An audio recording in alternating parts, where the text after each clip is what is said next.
அறியும், கழுதை தன் ஆண்டவனின் முன்னணனையும் அறியும்.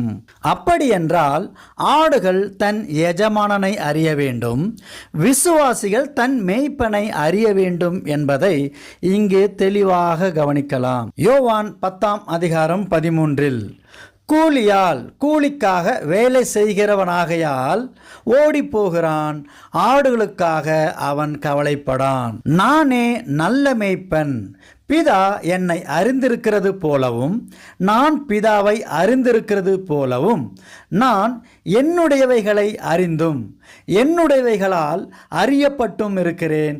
ஆடுகளுக்காக என் ஜீவனையும் கொடுக்கிறேன்.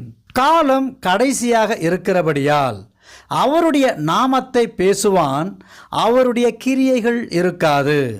வேதத்தை கையில் பிடித்து வேத வசனம் பேசாமல் தன்னை மேன்மையாக பேசுகிறார்.